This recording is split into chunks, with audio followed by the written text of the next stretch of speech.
Welcome aboard the RSS commentary on Monday, May 10th, 2021. I'm your host, Captain Cale McCullough, and in today's lead story, Iranian boats fire 30 warning shots at U.S. ships, and the state of North Carolina declares a state of emergency from a oil pipeline hack from the the Colonial Pipeline.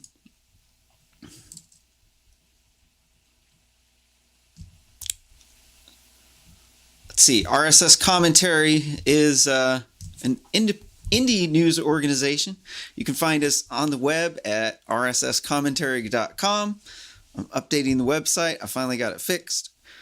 You can find it at this episode at rss.com/issue 123 right now. But in the future, it's going to be at /123. And on to our top story here from the New York Post.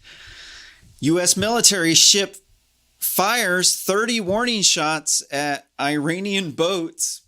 A U.S. Coast Guard ship fired about 30 warning shots at Iranian military boats that came dangerously close to it and other American vessels in the Strait of Hormuz on Monday, the Pentagon said.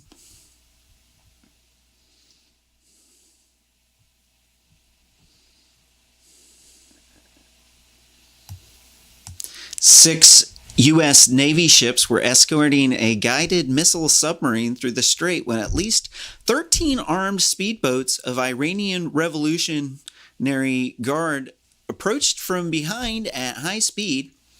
They were acting very aggressively, the Pentagon Press Secretary John Kirby said. At one point, two of the Iranian boats broke away from the others and sped towards some of the U.S. ships coming dangerously close, the agency said. The Coast Guard cutter Maui fired the warning shots from a 50 caliber machine gun before the Iranian vessel changed course. We can see an image of an Iranian Islamic Revolutionary Guard Corps Navy Fast Inshore Attack Craft FIAC, a type of speedboats armed with machine guns, conducted unsafe and unprofessional maneuvers on May 10th, 2021. And recently I've been studying a lot of Russian disinformation, like how the KGB used disinformation to what their goal was to convince you to like communism and then dislike the enemies of communism. And so they paired up with the Muslims and they were pushing terrorism. That they were funding, the KGB was funding terrorism, like they're allied with Iran. And the reason why is because their goal is to go after the Christian church, like the Pope and the state of Israel, because they were really anti-Semitic in the USSR, like really bad anti-Semitic. And like they persecuted Christians, like they murdered between 12 and 20 million Christians in the USSR. Because these people put God before state. And so they're a threat to communism, because communism only works when you have some sort of dictatorship that forces people under threat of death to comply. You know, in capitalism, we have a reward system from things having value. Like if a business product doesn't work out, business goes bankrupt, and our society is set up so, you know, those people, you know, probably aren't going to be doing that bad. Like even the poor people under our system are doing good, but under communism, like almost everybody is doing really, really bad. And they naturally slide from communism into fascism and into Nazism, because Nazism is a method to utilize people's hatred against them to slide. There's like multiple ways to slide you into the socialist spectrum. So like there's a capitalist spectrum where like on the left and on the right there are, so on the left there's the flat social hierarchies like communism and socialism, and then on the right there are the steep social hierarchies like Nazism and Sharia law, KKK, whatnot. And so this is why they call them far left and far right.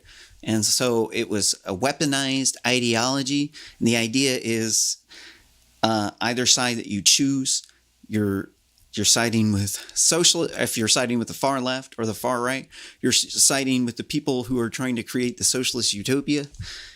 And so the Nazis did, or they're all Nazis if you ask me. The Soviets did a big disinformation campaign to try to disassociate socialism from communism, and they try to say that like it's not National Socialism isn't socialism. It's that's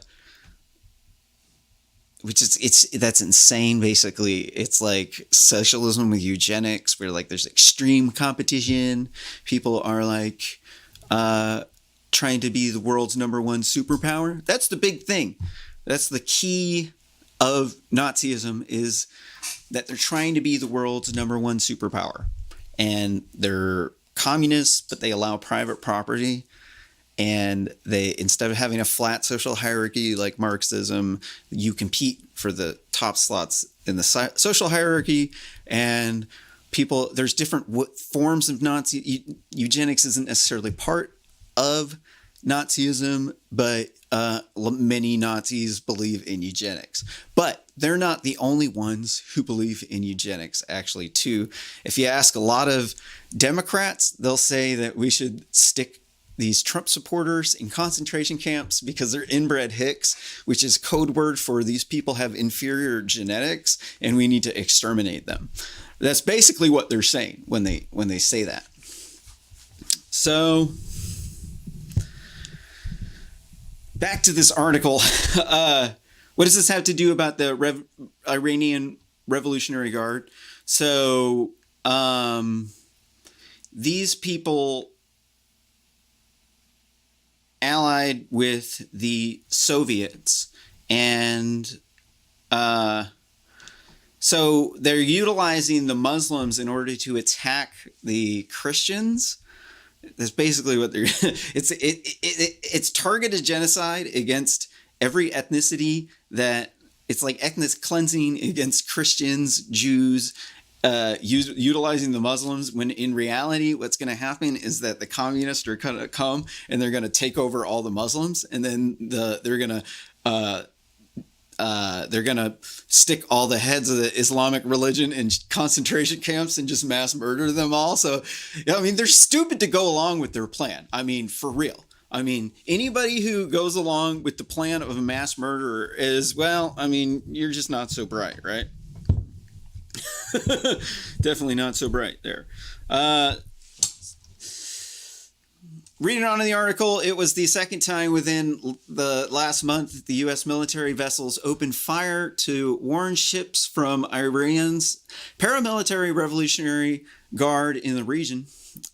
Sadly, harassment by the IRGC Navy is not a new phenomenon, Kirby told reporters at the Pentagon.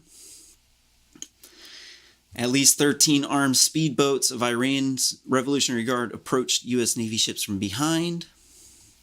Quote, this activity is kind of the kind of activity that could lead to someone getting hurt and could lead to a real miscalculation there in the region that doesn't serve anybody's interest, end quote.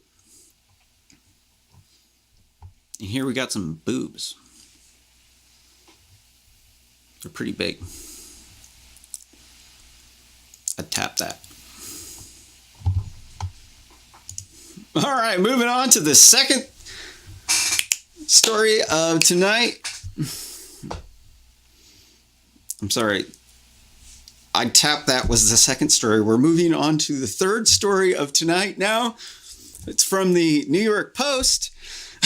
North Carolina declares state of emergency amid fuel supply fears after Colonial Pipeline shut down. North Carolina Governor Roy Cooper declared a state of emergency on Monday to help ensure that the state maintains a sufficient fuel supply amid the ongoing Colonial Pipeline shutdown, a report said. The order intends to provide adequate fuel to the state drivers by temporarily suspending motor vehicle fuel regulations. WLOS reported a criminal organization known as ... I wonder if there's actually a criminal organization named ... If anybody actually knows whether or not there is an organization that engages in cybercrime known as ... if you could please put that down below in the comments. I'm pretty sure everybody here would absolutely love to know.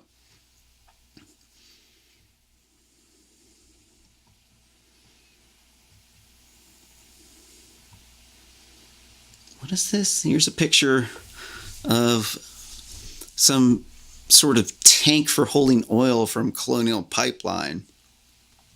Sign says no trespassing. Looks like a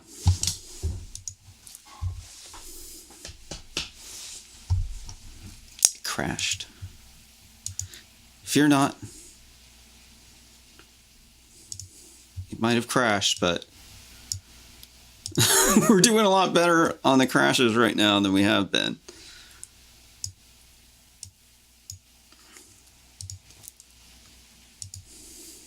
All right.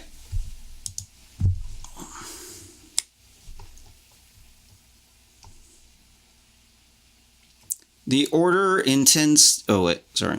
I already read that. Quote, today's emergency declaration will help North Carolina prepare for any potential... Sorry, I already said that. Monday marked the fourth day of crucial Colonial Pipeline was offline due to a cyber attack.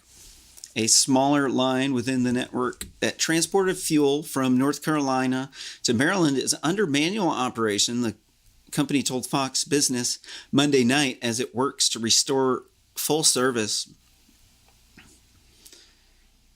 Here's a tweet from Caitlin Pinter at CAITLYNWLOS. This gas station in Robbinsville is all about gas, clerk said. Manager told her could be 5 days before they have gas again. Says phone has been ringing off the hook for people calling around to find gas. You know, this is why you should invest in a biodigester. Okay, so full disclosure, I do actually have a startup company that builds biodigesters and waste heat reclamation device preheaters. So I am actually biased when I tell you that you should do this, but it is actually a really, really, really good idea to actually have weight heat reclamation, because the food that you're eating or that you're wasting in your compost, you could be getting some gas that you could be using to preheat water with. Or you could also use it to heat your house. Or I have a method of CO2 sequestration using my ice lung technology. But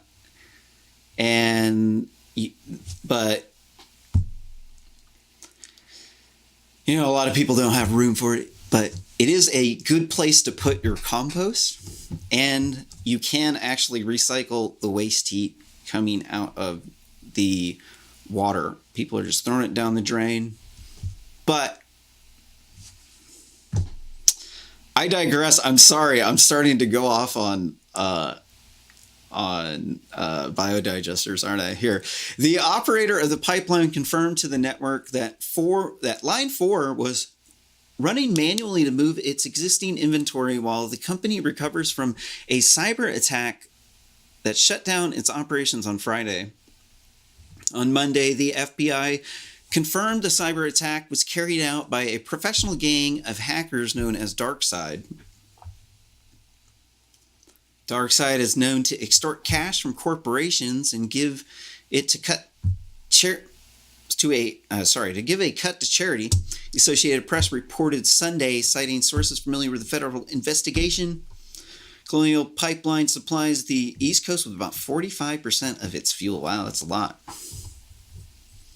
Pipeline operator said Monday it hopes to have service restored by the end of the week after restarting smaller lines in the network that run through 10 states between Texas and New Jersey, but warned that prices will rise otherwise, according to the Associated Press.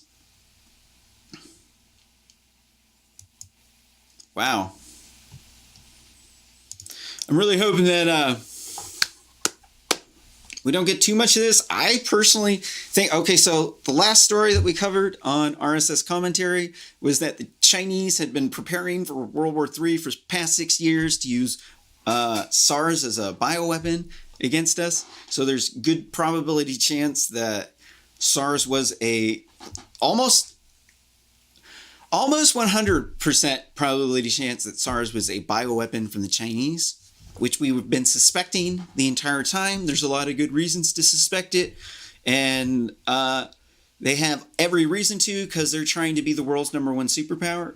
And so they didn't have to genetically mutate to COVID, make it artificially for them to have gone into the cave that we knew that they were going into to get the bat SARS viruses to make the stuff, because we gave them money to do the research ourselves. And then, it was pretty stupid of us to give a communist country money to do research on bioweapons that they can use against us, because, looks like we got hit by their bioweapon. So, we got to boycott Chinese goods. You got to buy American goods. I think it was stupid for us to have put out the stimulus without a requirement to buy American-made goods. Had we done that, our economy would be juiced up on steroids. Instead, what we did, we shifted a massive amount of money out of the country, and we can't continue to do that at all. So here, up on this next article, this next article from the New York Post.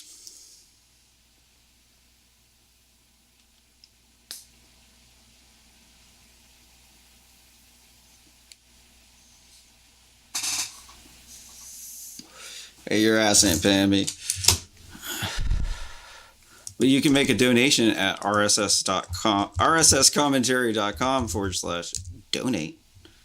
You can make it through PayPal right now. We do have a Patreon. I don't know if that's set up. I think it might be with the Cooking with Kale organization. Sorry about that next article.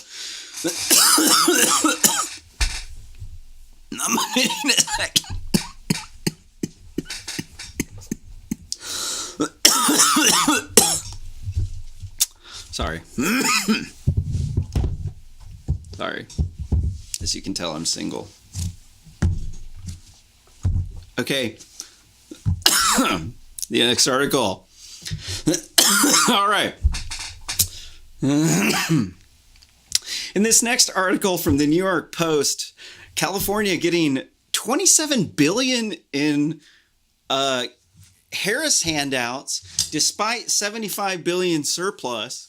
Despite state is still getting federal money from the Kamala Harris administration, $1.9 trillion from the American Rescue Plan,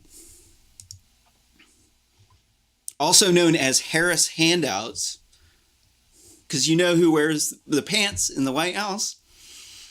It's definitely not streaking White House groper Joe. If you're unfamiliar, Joe Biden is a notorious streaker in the White House. It just so happens that he liked to grope women in the White House. He likes to come up behind people and creep up on them and give kisses to little boys and creep on little girls. And he also likes to grope women's breasts. And there was this one time at the White House where he was groping a woman's, or there was a White House function, and he groped one of the Secret Service agents' girlfriends, and the other Secret Service agents had to refrain this guy from attacking Mr. Magoo. And so he is pretty creepy. I'm not going to lead you through this thought experiment that I did last night where I forced you to think about him naked. That was pretty creepy. All right, moving on here. The Sacramento government is getting the extra cash thanks to the, under the law, $169 billion was parceled out to states and the District of Columbia under a formula that considered each state's share of the nation's unemployed people over the last 3 months of 2020.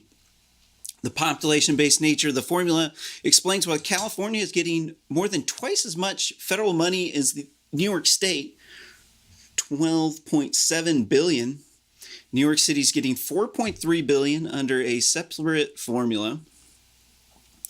Republicans have repeatedly opposed making state and local aid part of coronavirus relief legislation, saying it amounts to a bailout for poorly run states, and is citing New York and California as prominent examples. Senator Mitt Romney, a Republican of Utah, described the surplus as one more reason why borrowing and sending tens of billions to California was a crying shame, and why every Republican in Congress opposed it, end quote. Yeah, California is just being a real poopy neighbor. I live in Oregon, and we have to put up with all the crap from California and their sanctuary state, bringing in all these illegal immigrants who are trafficking in cartel dope. They're getting smuggled in. They're paying people. So they're saying that these migrants are fleeing from the cartels in their home country, when in reality, the cartels in their country are making billions of dollars human trafficking people into the country. And so they're paying these people to come. And if they don't make it in one way, then they'll go try to get asylum. They'll get in any way that they can. And 96% of their asylum claims get refused or are not granted. I think it's higher than that. But what'll happen is you got to pay up to $10,000 to get human trafficked in, depending on how far you got to go in, because they got these safe houses, and the migrants will only have so much money. And so in order to make up for this money that they don't have, they'll have them sell narcotics, or they'll sex traffic them, or they'll have them work a job for low wages, and then they'll take all the wages for years, and they'll threaten them to kill their family if they don't give them the money. So it's basically it's human trafficking, slavery, sex trafficking, narcotics trafficking, every bad thing that you can ask for. And California is totally down for it, because the corrupt Democrats there, all they want are new voters. They don't care. And then the people there in California have internalized this. They bought the line. They're sheeple, and they've had the wool covered over their eyes, and they aren't able to see that the Democrats are just utilizing the immigration strategy to maintain political power. They don't care. The only thing they care about is maintaining political power. I mean, that's just how these people operate. And like most Democrats live in big cities, most Republicans live in small to medium-sized cities. So they like to blame racism because and they like to say the Republicans are, they like to blame racism for the reasons why the minorities aren't doing so well, why the corporations there won't give them good jobs. They have to somebody has to be the one that's at fault for why the public education system is so bad and the gang and drug problems are so bad and the fatherlessness is so bad in these big Democrat-run cities. And so they have to scapegoat somebody. And so they can't, everybody's scapegoating somebody else, and then the person they scapegoat are the quote-unquote racist Republicans, and it's because they live in most of them live in small to medium-sized cities, so they're not really there to defend themselves, so they kind of get away with it. It's like a straw man argument. They're like, look at my opponent. He has these characteristics of a racist, so therefore my opponent's argument is invalid. That's basically what they're doing. It's the straw man argument, and what was the other one? It's like an appeal to an authority, like a moral authority. Yeah, that's it. Appeal to moral authority. So like they push these transient and drug addicts up here, and they're all like banging dope everywhere. You see these like orange caps from their dope needles like all over the place, like here in Eugene now, and they're all like, because the illegal immigrants are like, they're setting them up at these safe houses with dope and like meth, heroin, fentanyl, whole bunch of other really bad shit like crack and coke, although I don't really think necessarily that coke is really a bad drug. In fact, if the Latinos were just bringing in coke, we would say Latinos are awesome. Well, they are awesome, but we would say, like bring in these people, fuck the government. But, these people are like, these cartels are mass murdering these migrants. They're taking advantage of them. They're human trafficking. I'm sorry. I'm on a tangent about immigration. I promise I don't rant about immigration all the time. So let's read on in this article here.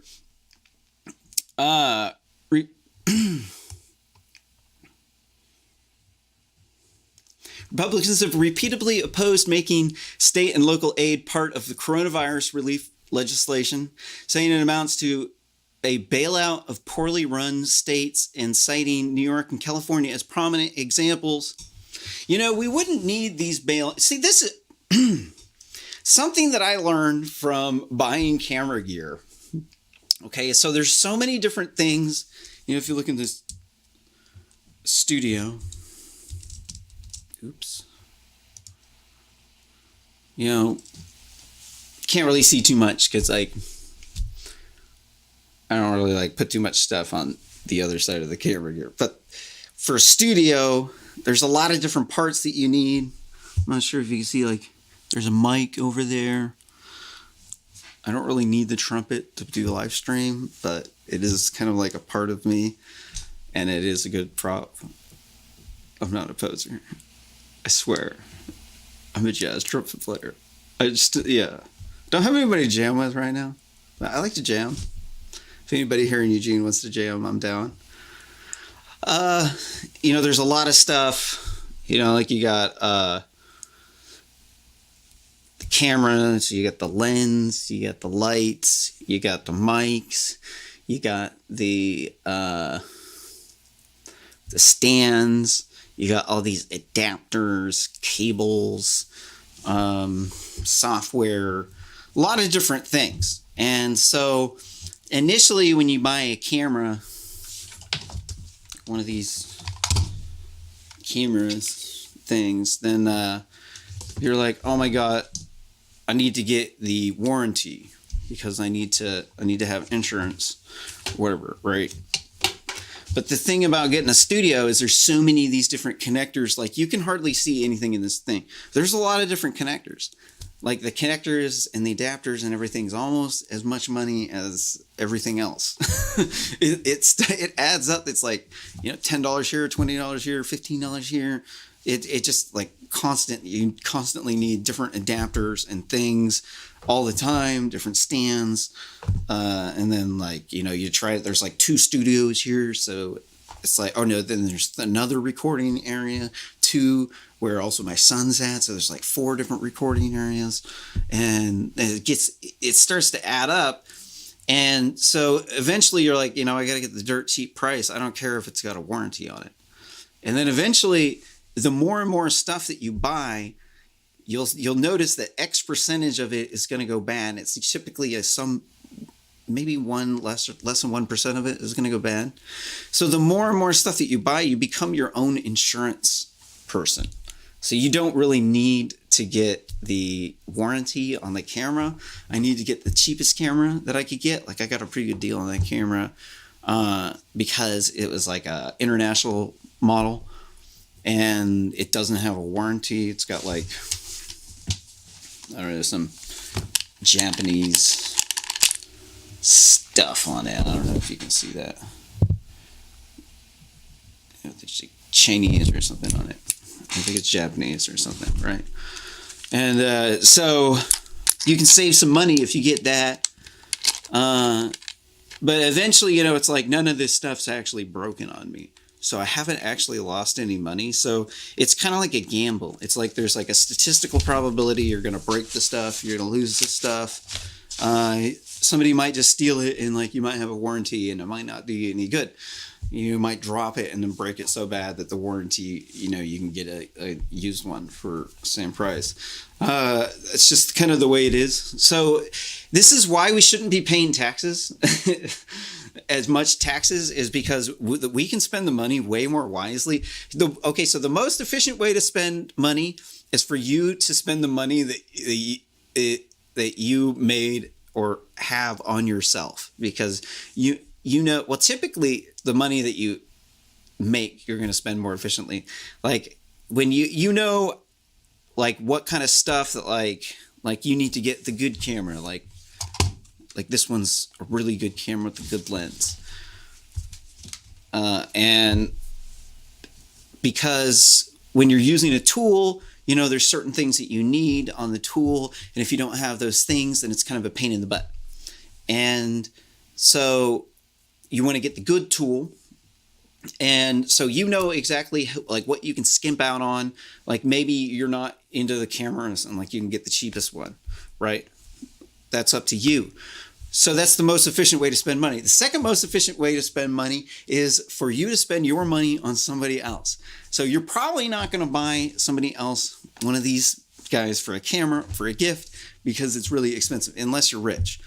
But you might go on eBay or Craigslist and find a good deal on a camera and then give somebody that camera, or like you had something you paid like $200 for and then you give it away to somebody else like 5 years later or something. You got a lot of use out of it. So this is the second most efficient way to spend money, because you're not going to give that person what you would give for yourself, because you don't really know exactly what that person needs. So the third most efficient way to spend, or the third most efficient way to spend money, or the second least efficient way to spend money, is for other people to spend your money on you. And so this is kind of a crapshoot, depending on the people, might be good ideas, probably going to be really bad. Like so there's this like leftist magazine that used to spew out communist propaganda. They were involved. They turned into Mother Jones. It was like Rampart, and they were they had this like involvement in the JFK assassination. It's really interesting.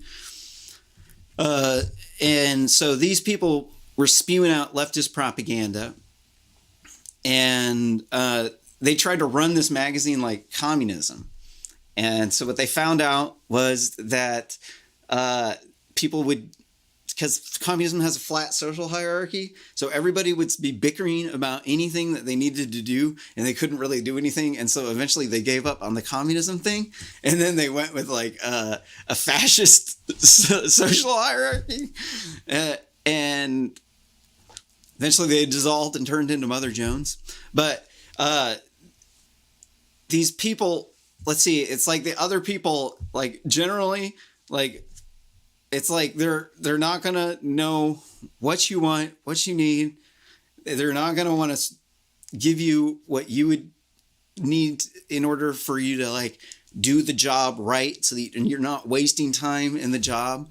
Like probably they're going to cheap out. It's going to be like health insurance in these European countries where all the health insurance comes from the government, and you can't buy additional healthcare on top of that. That's one reason why American healthcare is better.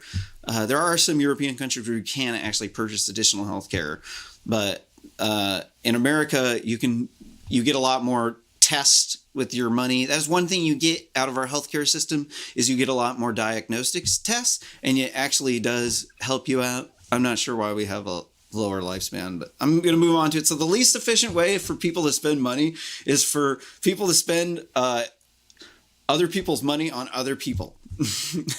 They're not going to know what they're going to need. They're not going to be able to get you the thing that you need to do the job right, so you're not wasting time. It's just a clusterfuck. That's communism right there, right? It's like we've just gone from the spectrum of capitalism over to communism. All right, I'm going to move on to the article.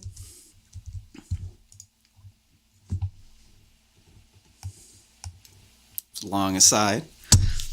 California is running a $75 billion surplus. Representative Lauren Boebert, the badass short chick who in Congress who likes to carry a handgun with her, a Glock,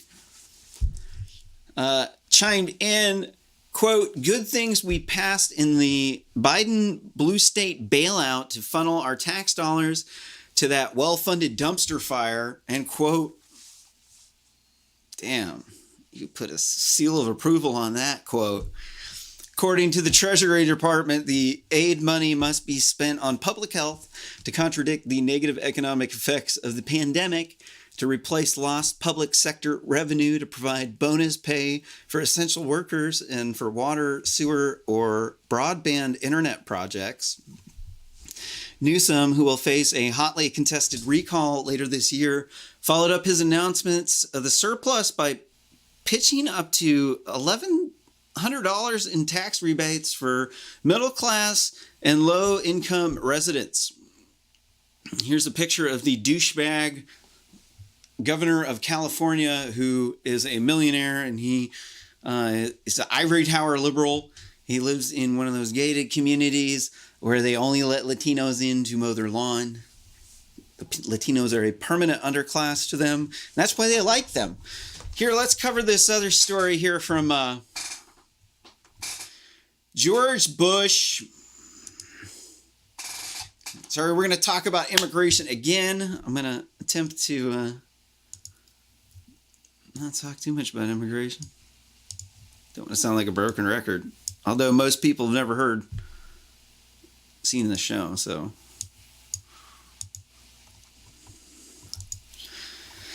This next article from Breitbart, Amnesty Axis, George W. Bush touts cheap migrant labor with Zuckerberg Group.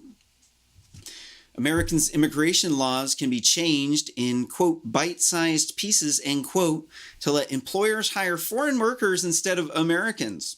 Former President George W. Bush told an advocacy group backed by Facebook founder Mark Zuckerberg.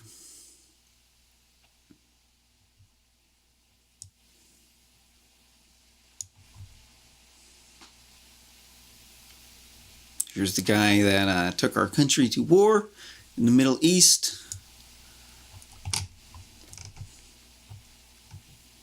I'm not entirely sure it would have been unavoidable to go to war with the Muslims, given the communists, what they've been doing, allying with the Muslims in order to destroy the Christian church. Quote, "We're working with a big coalition here in the Bush Center," end quote, Bush said in a May 6th interview arranged by National Immigration Forum, or NIF, which has been funded by Zuckerberg, the one who paid $500 million in the last election to give you mail-in voting with ballot harvesting. And that was the money that that they gave. And that was just his cronies. We got to ban ballot harvesting and mail-in voting because people have guns at their house. It's a polling place. You can't have guns at the polling place. You can't have people threatening to kick you out of the polling place, kick you out of your house when you're voting at your house, and then you get your information from social media. Like, you need to go out and talk to other citizens when you're voting. Like, you need to stand in line and you need to like talk to people. And ideally, we should have a caucus so that people can get out multiple times and they can actually interact with people so that we're having in-person democracy, because the corporations will rig our if we have mail-in voting, they can do the ballot harvesting, so they can corporations can pay people to go pick up votes in areas where they know they can get votes. Like, they can target people that they've know will vote a certain way. And in cities, there's way more high densities of Democrats, so it allows them to rig elections like that.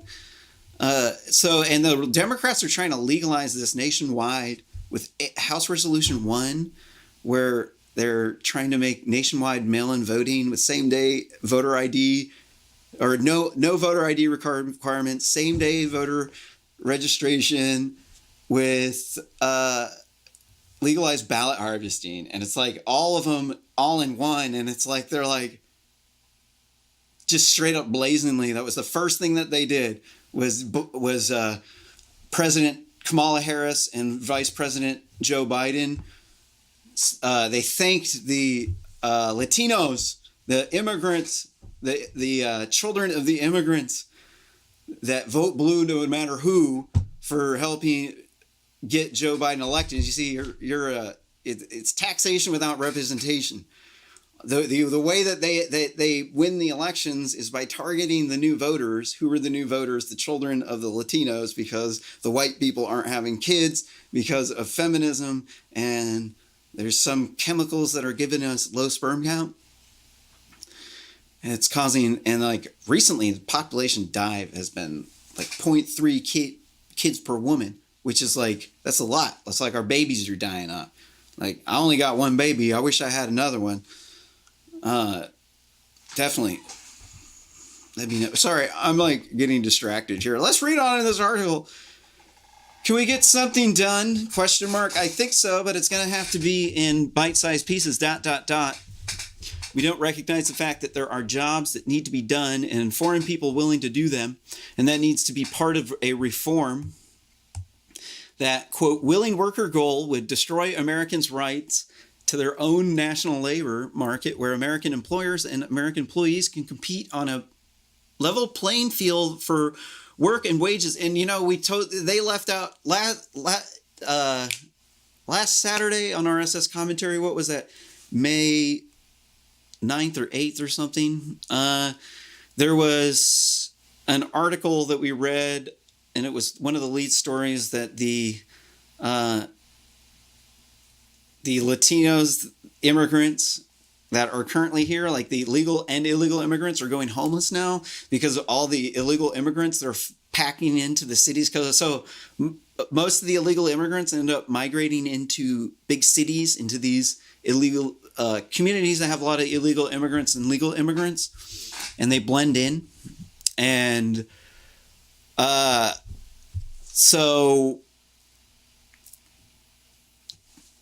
it's like people just think that these immigrants just come into the United States and they just magically, they're like assimilated, but it's not actually true. Like, they go to cities and like they congregate in areas and they get used for cheap labor, which is what George Bush is advocating for here. And we do actually benefit for this. I do actually endorse us to utilize migrants for cheap labor, but we need to give them work passes. So like, if you want to hire, if your business is going to do better if you hire Latino immigrants to come and work for cheap, like if he's got a ranch Okay, and people will come to the ranch and they like these Latino farm workers. You need to bring in these Latino farm workers. They need to be legal, right? Because like they're part of the culture that's there. But see, the problem is we also have a culture, an American culture that's been here, and it's been here for hundreds of years. And so there's like a ratio. Our culture is dependent on the ratio of foreign born because we pass our traditions on to the next generation. And when you have too much immigration, then the other people's cultures start to overwrite our cultures. So people say that you're like, if you don't support mass and illegal immigration, that you're like a white nationalist. But it's like they think that like all Latinos support mass and illegal immigration. It's actually not true. In fact, Latinos are just like everybody else. In fact, Black people also too don't want Latinos flooding in such mass numbers. Like they want our children to have babies and our families to grow. And if we're growing, then we need to bring in some other families so we can grow together. But what's happening is we're creating this steep social hierarchy where the Latinos are getting exploited by cartels who are sex trafficking them, using them to funnel traffic narcotics, to be drug mules. They're raping them. They're mass murdering them. They're like, we got this video here. Let me bring up the videos. This video was nuts.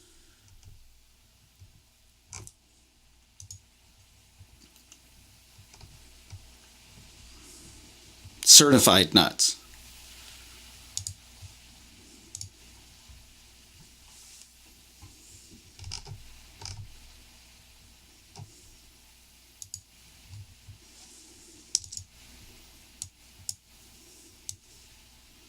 All right, here we are.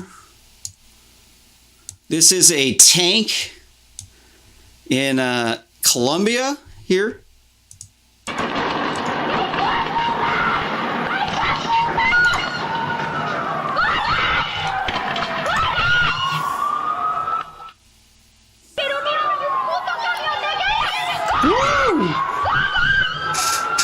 The security soldiers are now getting dispatched.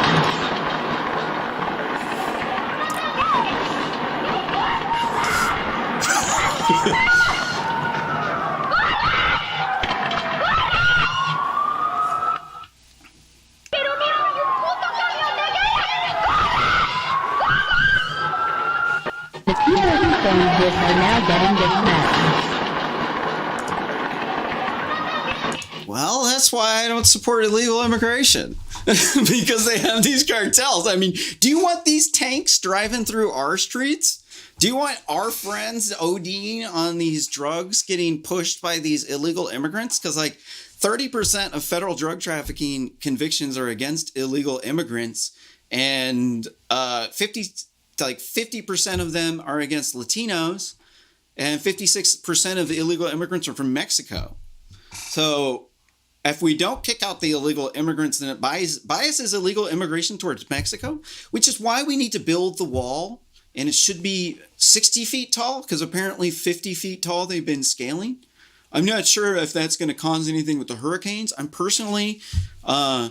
running for president in 2024, and I'm running on the platform of Build the Moat.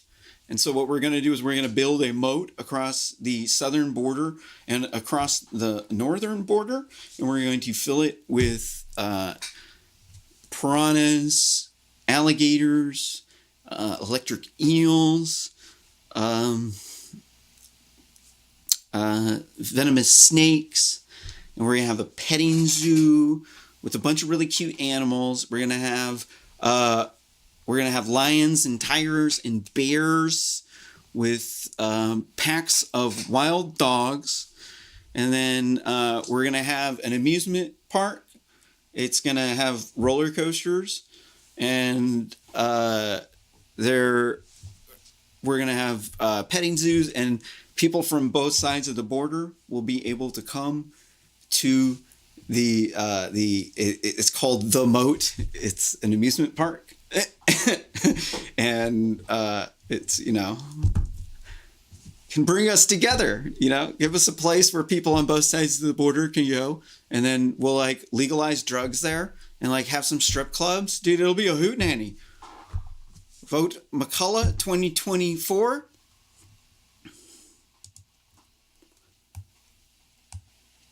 The, quote, willing worker goal pushed by Bush and his right of center coach network is being pushed by Zuckerberg's left of center amnesty campaign. Left of center?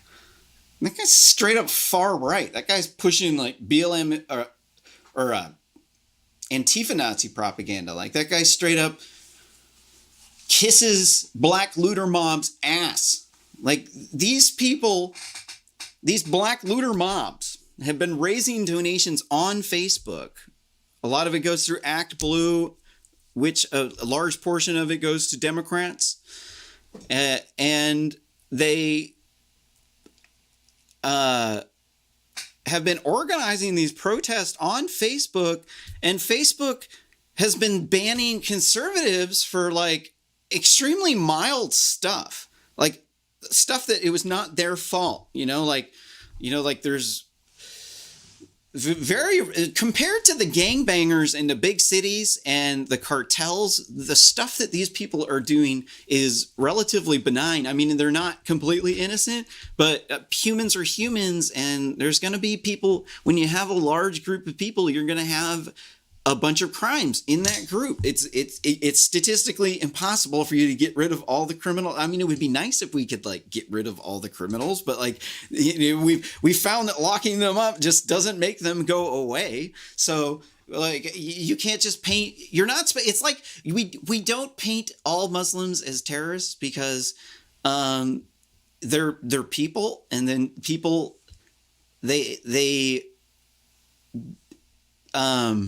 they're not all the same. It's like trying to stereotype all black people as gangbangers. It's just not true. There are a wide variety of them. The color of your skin is just a pigment. It really actually doesn't necessarily mean too much about you, although it does highly correlate to your GPA.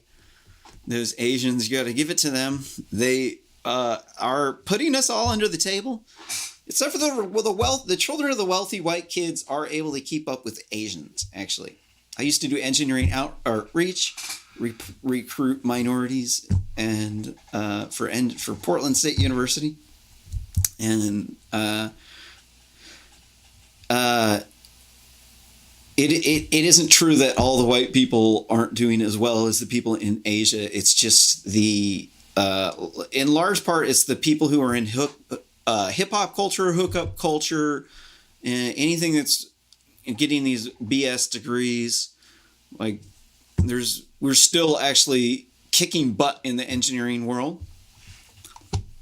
Let's continue on in this article. The goal is hidden inside of the January 20 amnesty and cheap labor bill that was introduced by China Joe Biden and cheered by Zuckerberg's coalition. The bill creates a easy way for companies to hire an unlimited number of mid-skilled foreign graduates in exchange for promise of getting green cards in just 10 years. The plan builds on existing pipelines of visa workers, which are imported via the H-1B. I'm really against these H-1Bs. Like, these things are toxic. So I'm an engineer, and I went to engineering school, and I've seen, how the foreign workers or the foreign exchange students, when they don't have to work, they're legally not allowed to work, and they spend all day in the labs, and they do really good, and the people who have to work are unable to get anywhere near as good of grades as the people who aren't legally allowed to work or aren't working at, like, the children of the wealthy people where they can pick jobs that work around their school instead of having to pick jobs that allow them to pay for school. And let's see, what am I talking about? So these H-1B visa workers, they get imported here from other countries, and they work all the time. So they have a quota that they have to keep up for productivity. And if they don't keep up with these productivity quotas, then they get sent back home. So they can generally become extremely toxic, like radioactive toxic coworkers, because they are overachievers. You can't, like the people who have families, like normal people like me, like I could never keep up. Well, actually, my son's getting older now. So now at this point in time, I would actually be able to put in that much time, as much time as they do. But it's like neglecting my family. Like these people are like almost used as, they get paid good money, but it's like they're like locked up in the basement at the corporation or the university, and they don't get a lot of sunlight. But they turn out to be really brilliant doctors. But that's the thing. It's like we're biasing everything towards these people. I have big problems with that because, well, full disclosure, I'm a software and computer engineer. I own a startup company, and I went to engineering school. I didn't get a degree because I ran out of money. And then, I had some gaps before I got some more money, went to go back.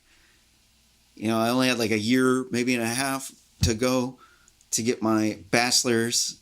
And then I almost had a minor in CS, pretty much a little less than 2 years for a BS in engineering with the minor. I was like senior level with the computer engineering, and then I was still like junior level with the CS minor. And I was unable to finish it, and then I had the work gap. And then going back, they made me take all these extra classes that I didn't get as good of grades in, and I had to take them multiple times, and I had to pay like full price, and it ran out my financial aid again, and failed some classes that caused them to like boot me out.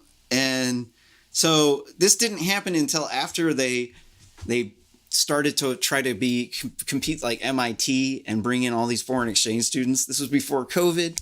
And so initially they had all these foreign exchange students with really high grades. And so most of the people in Oregon where I live, they're like, their grades are way worse than me. My grades are pretty decent. It's almost a 3.0. But then I got some like failed things. It's like, you take the failures off, it's like 2.9, right? And then like they wouldn't let me in because I failed some classes because I was like I wrote the world's fastest number printing algorithm. I don't know, man. I was on it like crack. I figured out a way to get rid of half the division instructions using some discrete mathematics. But then they didn't care at all. It's like I'm getting compared to foreign exchange students who get to sit around and they're not legally allowed to work, whereas like I'm working full time at my startup company, like made my own network protocol with my own sockets API and C++ with like a bunch of really cool stuff, and making this software to monitor the internet and Wikipedia for propaganda and disinformation, like communist disinformation plots from China and Russia. I'm sorry, I'm going off on my stuff, but like I've got a lot of skills to present, but it's like they've crippled me with this thing because like it's like our people are getting punished because like we didn't do so well in high school because our education, like we had the war on drugs and a lot of our pop culture, like the media was promoting people like movies like Weird Science. And here, let me post up a link. It's easier when you see this. It's feminism. And then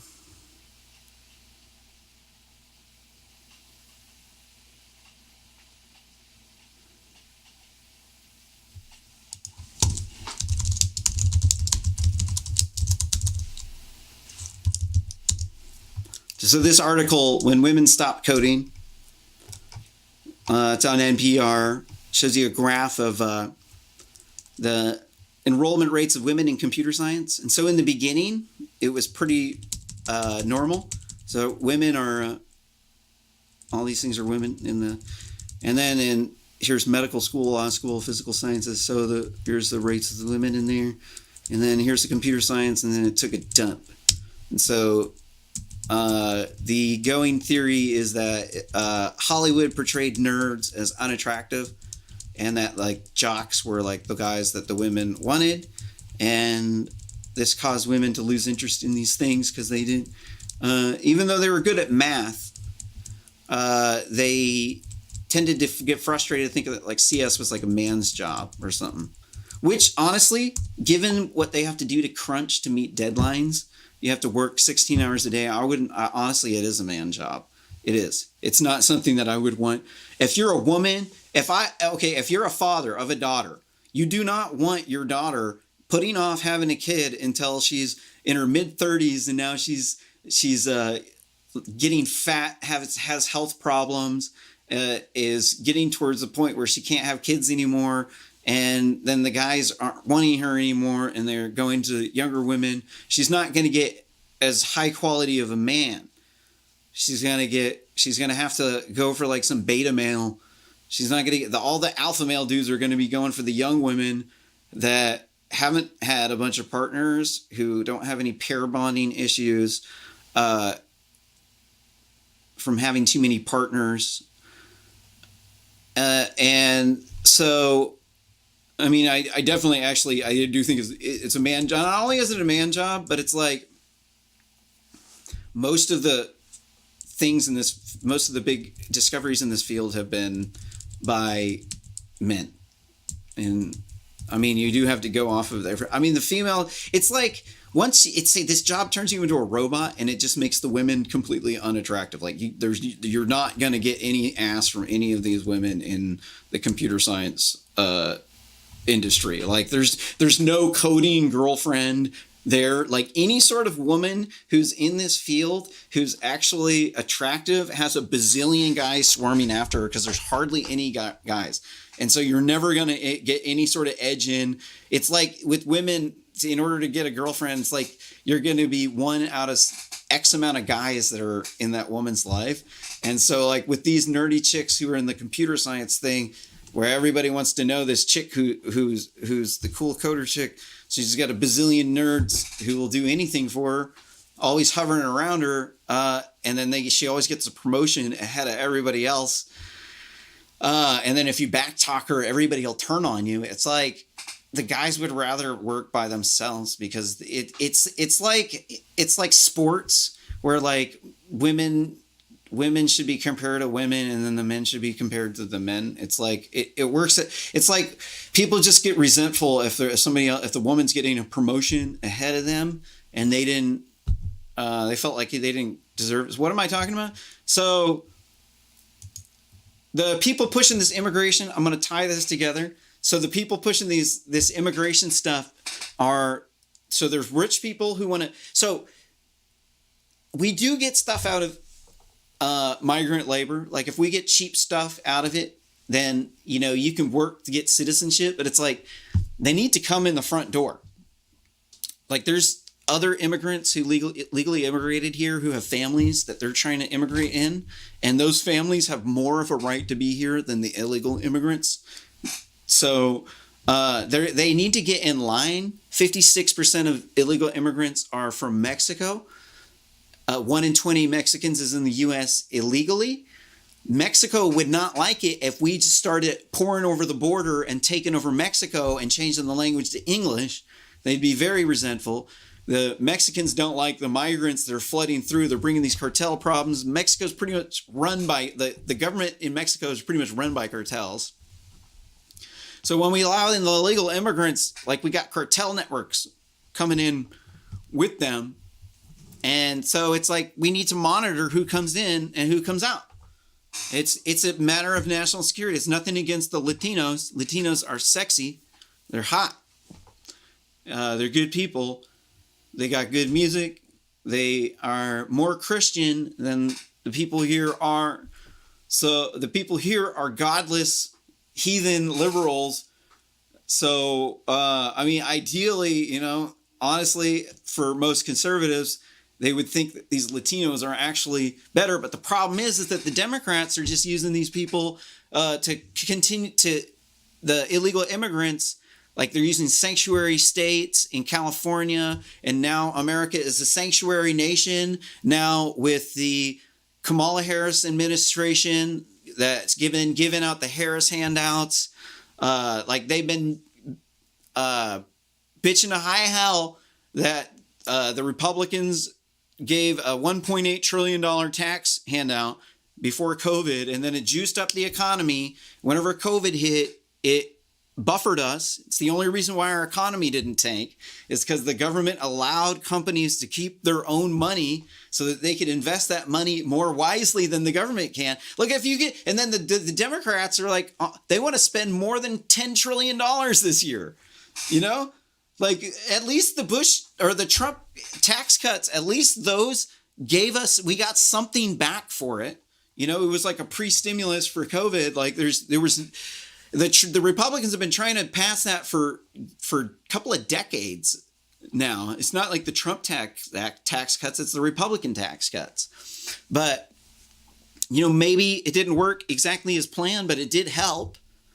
And what they're going to do is they want to spend like more than $10 trillion this year, and they're going to spend it all. And then we're locked in. We can't buy anything else. That's the problem. And then it's like they're working for China. And we call this guy China Joe or Beijing Biden or streaking White House groper Joe, the one who likes to walk around the White House naked and grope women at White House functions. And it's like every single thing that this guy does helps China out. Like when you let in too many immigrants from Latin America, this helps get rid of the quote unquote racist white culture in America by putting some brown in them. And it's like they're like, it's like they say that like we're responsible for everything bad that all these white people have done. Like they're like, they think that like white people enslaved Africa, when like the reality is that most Americans immigrated to America after the Civil War. Like the population of America in the Civil War is less than 30 million people. It's like 10 times larger now. You know, most of these people immigrated here from Ireland or Germany.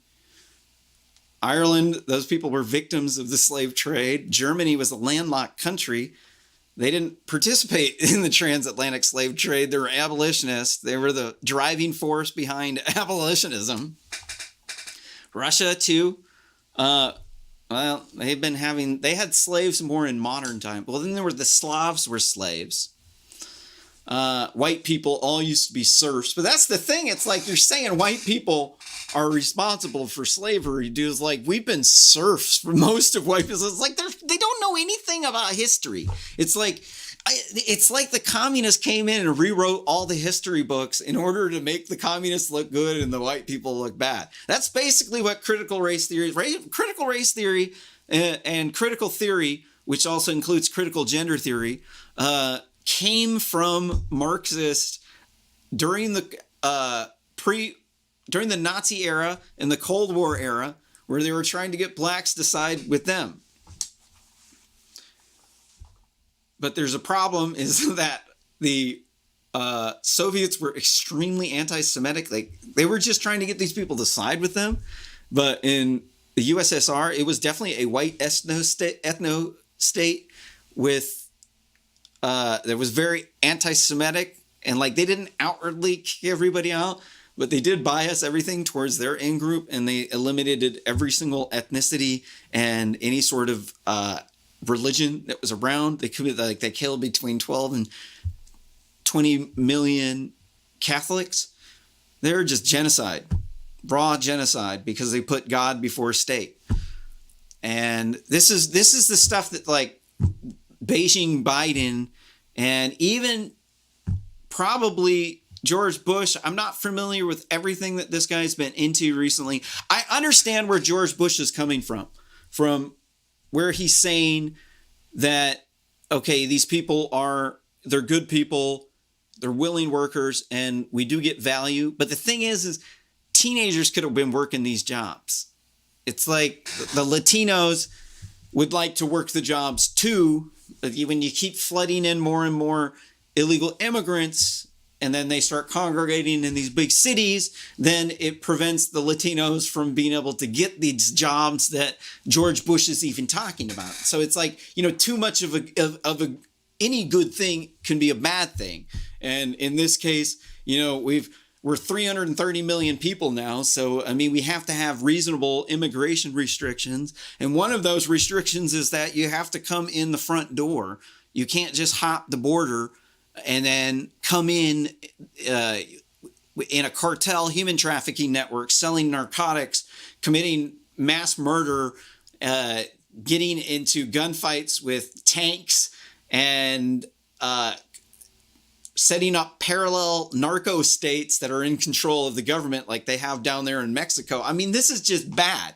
Obviously, I don't even have to say this stuff is bad because it just sounds horrible. Right? Because it is. Let's read on in this article. The plan built on existing pipelines of visa. Oh, yeah. I was talking about it. Got up to the H-1B visas here. Optional practical training, L-1TN, B-1/B2, and other visa worker programs. Even though only about 80,000 foreign graduates get green cards each year, this green cards for work labor system has allowed companies to build foreign workforces of at least 800,000 mid-skilled foreign contract workers. Some of these people do good stuff. Like some of these, one of my biggest problems with these H-1B visas people, it's like you get one of these H-1B visa people from Europe where they got hate speech banned, and these people start pushing their hate speech ban. So when they get up in our, like, for instance, I'm an engineer. I'm a C++ programmer. I wrote the fastest way to print a number, an integer, which also translates into printing floating point numbers. And so I have to deal with these people at the conferences, and they have these hate speech rules, and they're extremely hateful against conservatives. It's like they're triggered. It's like, what's a good way to explain it? So if you criticize feminism, then they have this list. It's called Include CPP. And so they have this software to track you at conferences, and they can blacklist you, and they have a hotline that they can call up at the conference and get you blacklisted, and they'll blacklist you. It's the creepiest thing. If you ever look into it, it's like, these Include CPP people, I'm not into this. It's like they blame every single problem on white supremacy, as if that's like the only problem in the entire world. And if you got rid of white supremacy, like that would make all of the other problems go away. This is insanity. There's no truth to it at all. The reality is that the problems aren't racism. The problems are that some people, some races of people, like Black Americans, are not trying hard in school. They're trying to be rappers or professional athletes or gangbangers or some other weird subculture in America, and they're not trying to be nerds. In fact, they're beating up the nerds. They're committing hate crimes against the Asians in these big Democrat-run S-holes. And they are blaming white supremacy because they're saying the Republicans are racist because most Republicans live in small to medium-sized cities and most Democrats live in big cities, so they're not there. So it's an easy scapegoat, and they can continue just with this critical theory to drum up votes, to team up all the non-whites against the whites in America so that they could eradicate this racist white culture because they're not sharing equally with the minorities. If we just get rid of these pesky Republicans and their limited government and capitalism, then they could have their socialist utopia. They just have to erase this racist culture. So how are they going to do it? Well, they're going to target the church. They're going to target the Christians. They're going to paint you as a Nazi like they did in the USSR. And then once they do that, then they rummage up the state forces and they bring the mob and they lynch mob you, and you don't get a trial. There's no appeals, no nothing. It's mob rule, and the Republicans and the Christians, the conservative people, are pretty much the only thing standing in between communism, a complete overthrow of our government, because the leftists have pretty much bowed down. It's like they think the problem is with the white supremacists, and they think that China is like this benevolent giant. Like it's like they swallow like that. I was on Facebook and my friend was saying something about don't get a job, put it off, and like, because there's like shortage of workers from the Harris handouts. Like they're paying people more money to stay home than what they would make at work. So it doesn't pay to work right now, and companies are having a hard time working. So my friend put up something about that, like, hey, just don't work. You know, like they'll like make them pay you more. And I replied, I'm like, no, man, like our economy is going to tank. We don't have enough goods. We got too many dollars chasing after too few goods. We're going to get rapid inflation. Then we got the Chinese Nazi party trying to overthrow the world so that China could be the world's #1 superpower. And he replied like, no, man, China's a benevolent giant. And like, I replied like, man, they got Uyghur Muslims in concentration camps and they allow private property. So they're like national socialists because they have like capitalist society with like concentration camps, steep social hierarchy with like lots of impoverished people in concentration camps. They eliminate any sort of ethnicity, like religious groups like the Uyghur Muslims. Like that's called national socialism. You don't have to be into eugenics in order to be a national socialist. Not every national socialist believed in eugenics. A lot of them just thought most of them just thought it was like communism, where you could have private property where they're competing, where it's not just like a flat social hierarchy where like you could get a raise and you could have organizations like you would in capitalism. That's what people don't understand, because they did this disinformation campaign to change the definition of what socialism was, to say that National Socialism isn't socialism, because they're trying to disassociate National Socialism with communism. But the USSR was using labeling anybody as a rightist or a Nazi sympathizer or anybody who they said was a Nazi. They'd put him in the gulags. They'd kill him. That was their excuse, to kill him. And it's the same thing that they're doing here in the United States. And the Democrats, when they bring in all these Latinos, trying to pander to them so that they could get the children of the illegal immigrants to vote for them, because that's how they're control. They're like packing the Latinos into the big cities through open borders policies and sanctuary state and sanctuary nation laws. And then inside of those cities, then the children that they have children, and through the sanctuary state and sanctuary nation laws, they allow the illegal immigrants to stay. And then the children of those illegal immigrants will then vote blue no matter who. And I'm firmly against it, because they're like pushing us out of the cities. And then these people are pushing like cartel dope, and they're killing my friends. Like I've got a bunch of friends that have died from this cartel dope. Like I used to throw big raves back in the day. I have a lot of friends, dude. Like a lot of friends. And most of my good friends are dead, or they went schizophrenic. Like they died of heroin. It's because of all this cartel dope flooding in. And a lot of it's also coming in from Russians too, and Chinese too. Like the fentanyl is coming from China, and the government in China is sanctioning it because they're using it as a chemical warfare agent against us. And then you got, China's been for the past 6 years preparing for World War III, where they're going to use SARS coronaviruses to release a pandemic. And their plan is they're trying to bankrupt the world economy. They're trying to make it so that everything's made in China. It's part of their Made in China 2025 initiative. You're seeing right now, you're witnessing a National Socialist power overthrow of the world's number one superpower, so that China can be the dictator of the world.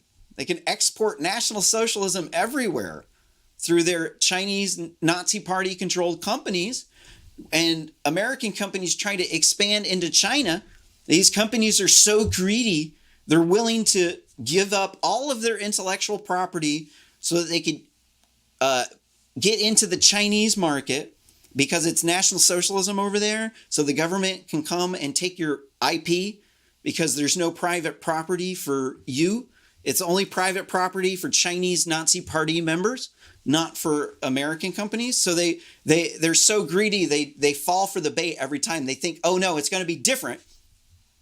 I'm going to get into the Chinese market, and then I'm going to do everything right. I'm not going to criticize the dictator of China, Zini the Pooh, who looks like Xi Jinping.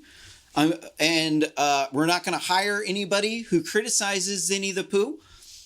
And we'll like ban advertising from any YouTubers like RSS Commentary that criticizes Zini the Pooh.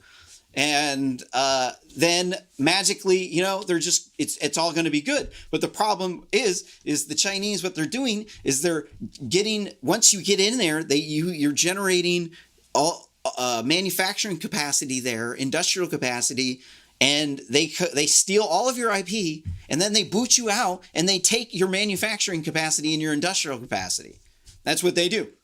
They're just luring you in to start these things because they're unable to do it themselves due to the incentive structure of National Socialism being non-competitive. The only way that they could compete is by rob, replicate, replace, by utilizing their mafia-like tactics where Chinese Nazi Party-controlled companies work together with the Chinese military, Chinese intelligence, Russian hacking groups, Chinese hacker groups, to commit cyber war against the United States. Then they can steal our intellectual property, and then they can make cheap knockoff products, and then they can replace our companies, and they can get our people hooked on meth, heroin, and fentanyl, and crack, and coke, by pushing stuff by controlling Hollywood, because most Hollywood movies now make more money in China. So Hollywood censors most of the movies so they can make money in China. Like, you can't criticize Zinni the Pooh in Hollywood. Like, this is a big time no-no what I'm doing. The only reason why we can do this right now is because YouTube isn't allowed in China. If YouTube is allowed in China, this live stream would be shut down. This wouldn't be happening right now. But, so the problem is that people like George Bush, going back to the article, George Bush means well. I do agree that if we're getting something from the migrants, like they want cheap, they want to work for cheap, then we need to get something back. But we can't make Latinos a permanent underclass, right? Because that robs Latinos of the American dream, right? That's not what we're trying to do. We're trying to give them the American dream, right? So the only way you can do that is by allowing the Latinos who are here to control the neighborhoods that they're in, to continue that, but then to integrate in.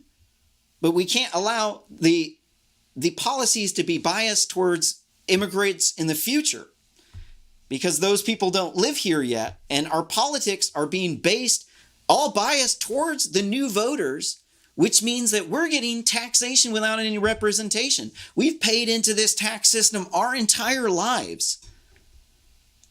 And then the illegal immigrants, they didn't pay anything. They didn't pay a penny. They come here and then they get social services. They get handouts. They get Harris handouts. They get who's the governor? They get Newsom handouts.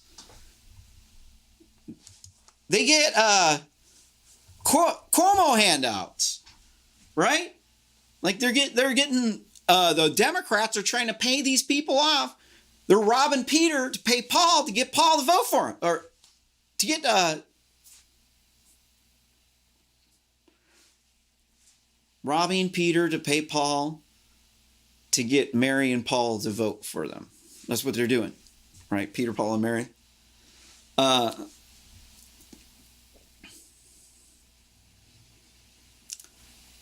So I do agree.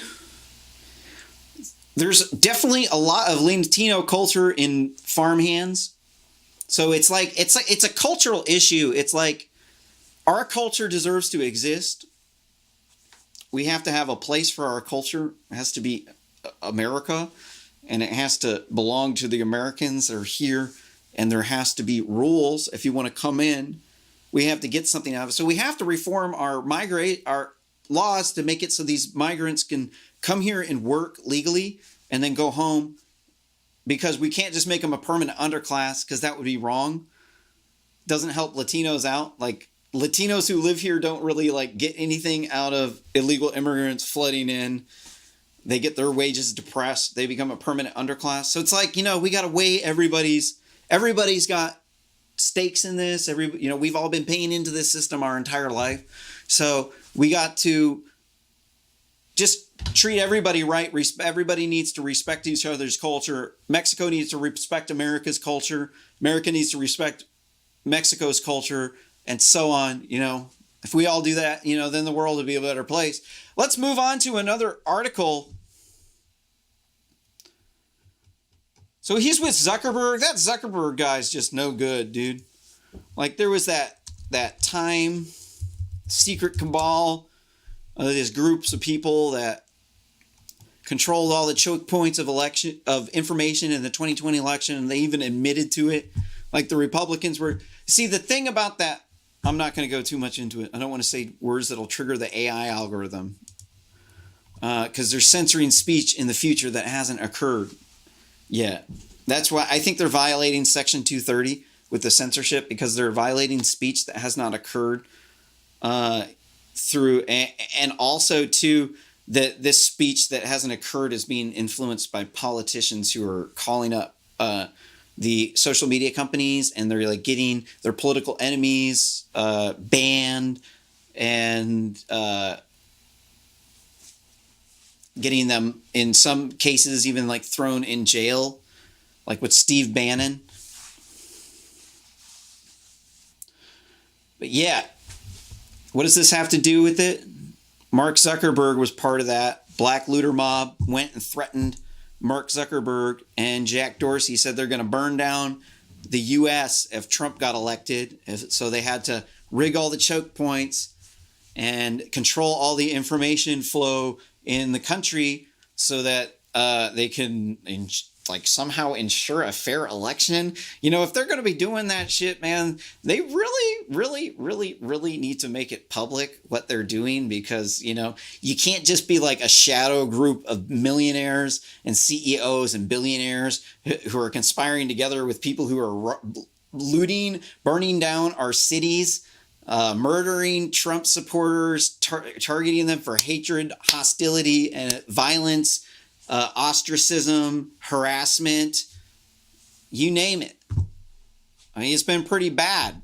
It's like because what they're trying to do is they're trying to get rid of white culture. They say that white culture is racist, and that it can't be allowed to exist because somehow the minorities are like too weak. They're like pussies, and they can't take any sort of like bullying, and they can't compete with my white privilege.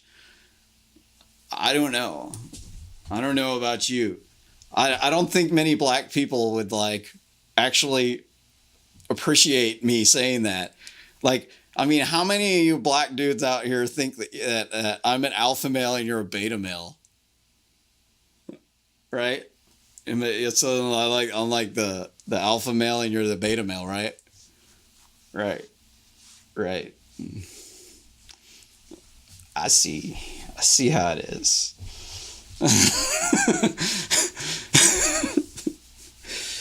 All right, here, let's keep moving.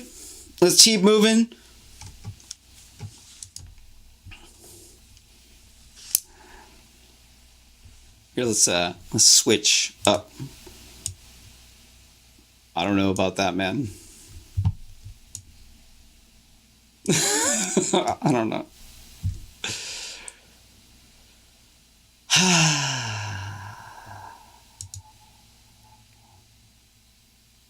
In this next article from the Daily Mail, Oklahoma boys are removed from class for wearing Black Looter Mob t-shirts because, quote, politics is banned.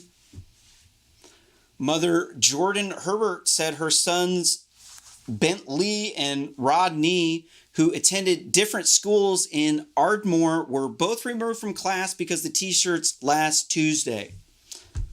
And I know what every single lib out there is saying. Oh my God, how could you oppose people just wearing a shirt that said Black Lives Matter, right? Right. Why can't the kids wear KKK shirts and like Nazi paraphernalia? Right? Did you ever think of that one? Is there any sort of reason why they can't do that?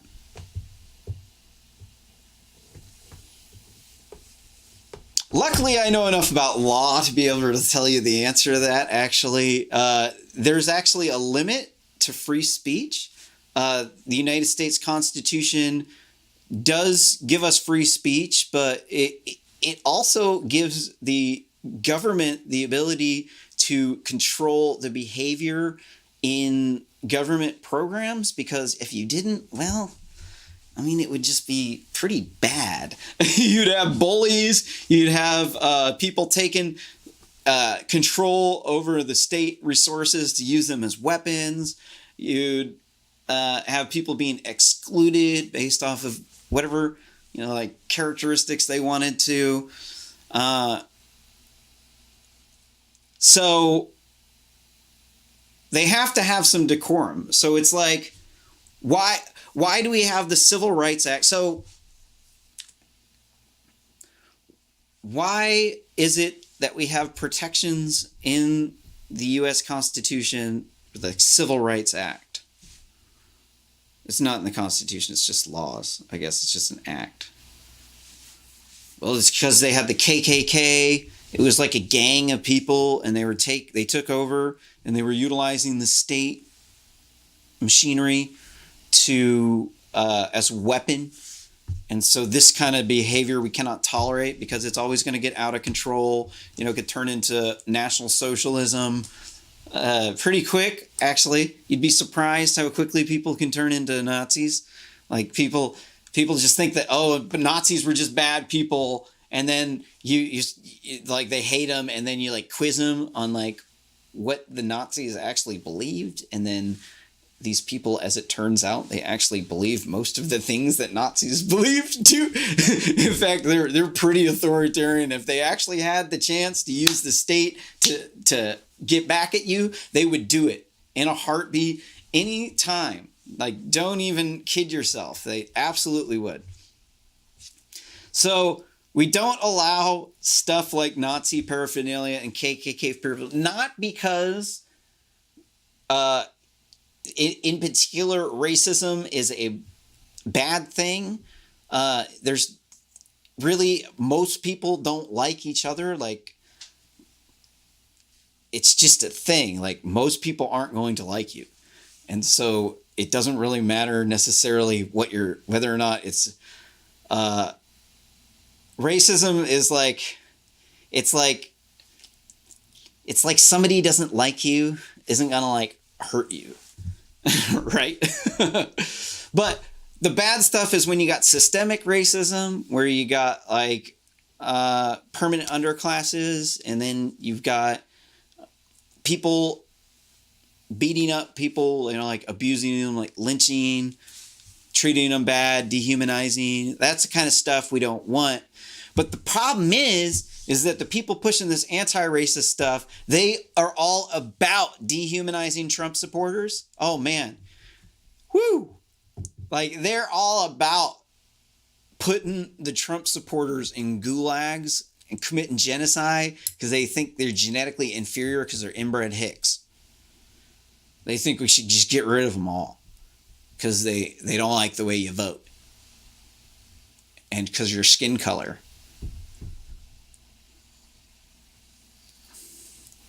That's pretty racist, man. So this is why we don't have the Black Lives Matter stuff in the schools, is because it causes problems. There's been people race rioting, like the Antifa-Nazis, the people who are like absolute hypocrites, who are out here protesting against fascism, while at the same time demanding we utilize the state to smash their enemies so that they could have their Marxist utopia.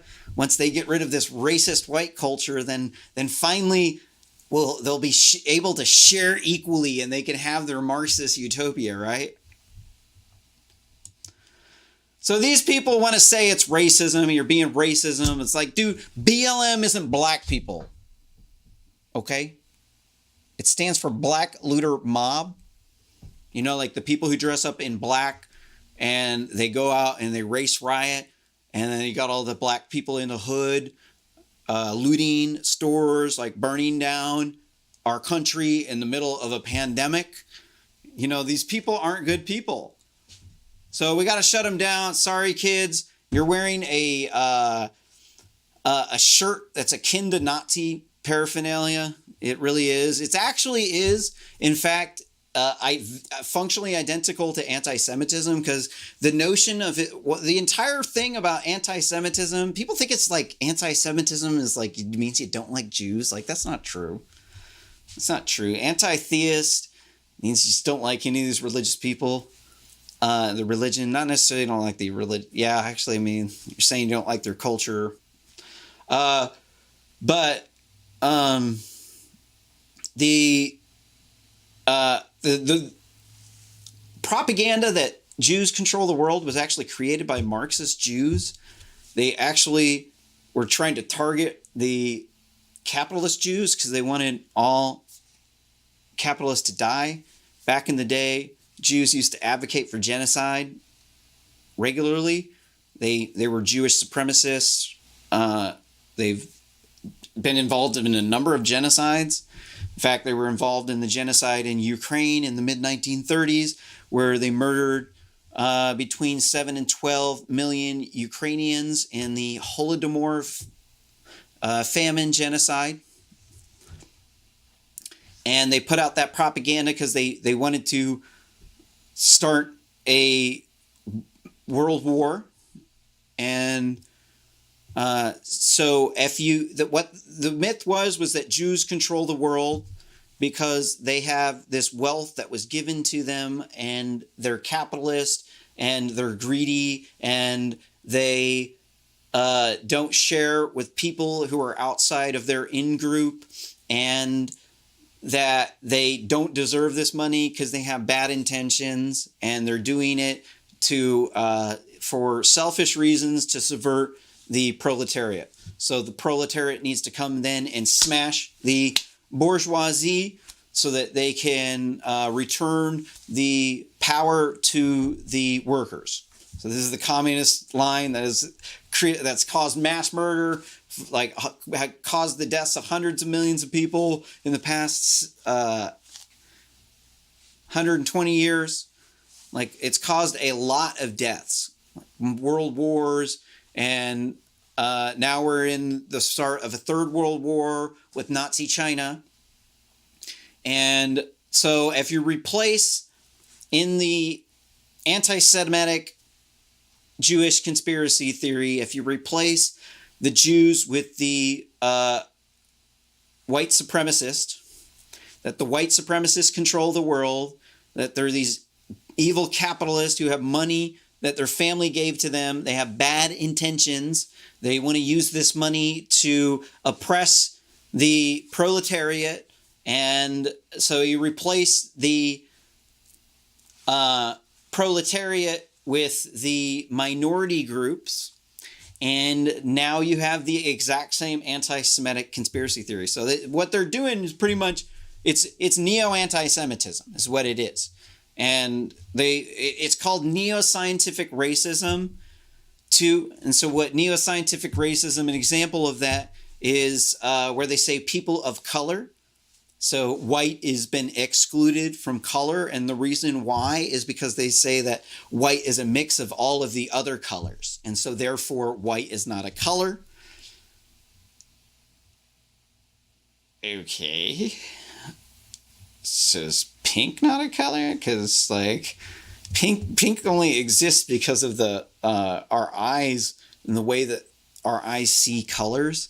It allows us to see pink through using the hue saturation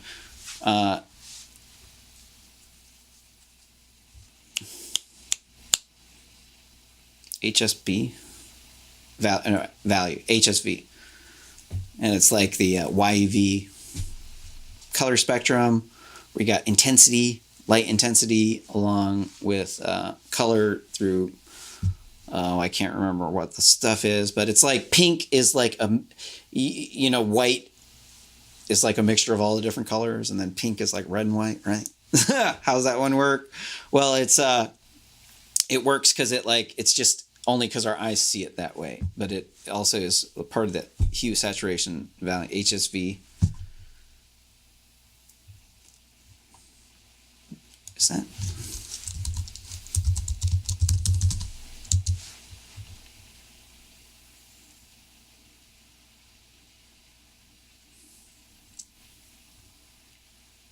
Yeah. Hue saturation value. Okay, so what else? Here, let's get back to this. I think I've said enough about this. We understand they're pushing communist propaganda. It's anti-Semitic. BLM is a Marxist organization led by a trained Marxist who gets scam donations, and then they use it to buy multi-million-dollar hotels or houses. Let's look at the multi-million-dollar homes that they have. Here, the BLM leader. Here, they buy a $1.4 million home in ritzy LA enclave. Here we can see the scam artist here in front of a hate speech mural that's intended to spew hate towards white people. It says, "But first revolution," because she's a Marxist, so she wants to get rid of racist white culture, delete it, eradicate it off the face of the planet, because they're an ethnic minority of people that don't like her, and they got money that their parents, that their family gave to them that they don't deserve, and that if they just shared that money equally, that they would have their socialist utopia. And so let's see the house. Here's the house. Doesn't look that fancy. Looks nice inside. Properties are really expensive there. Not really actually that out of the ordinary. Are there any boobs down here?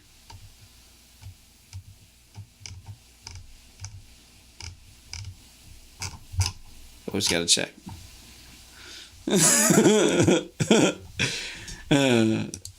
Right. Okay, so we've gotten through this BLM article. All right, more race baiting from Michelle Obama here.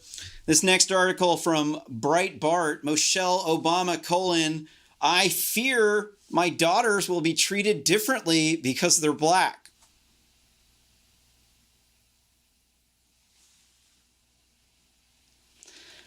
So let me get this straight.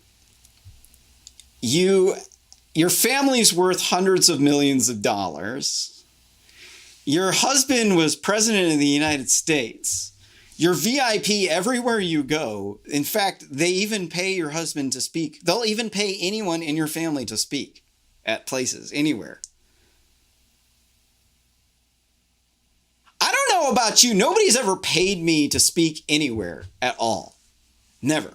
I was offered a gig to speak at a C++ conference to present my networking protocol and my integer printing, or my number printing algorithm.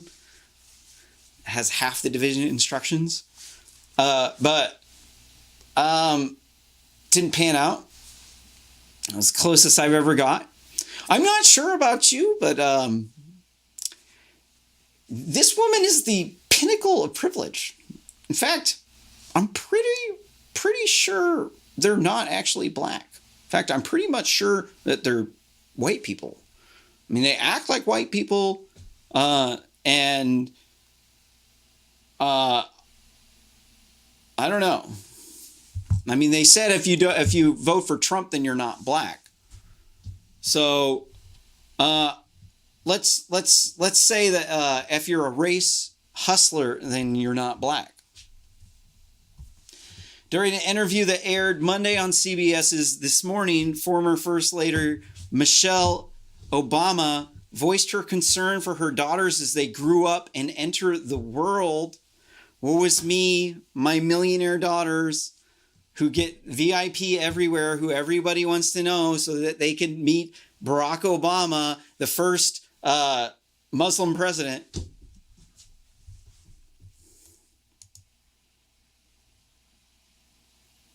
Did I just say that? Yeah. Host Gayle King noted that Malia Obama, 22, is graduating from college. Now, which one of the Obama daughters is alleged to have smoked crack and had sex with Hunter Biden? Can somebody please put in the comments down below which one of the Obama kids smoked crack and had sex with Hunter Biden? I can't remember. Quote, Sasha and Malia are diving, quote, Obama stated, quote, but every time they get in a car by themselves, I worry about what assumptions is being made by someone who doesn't know anything about them.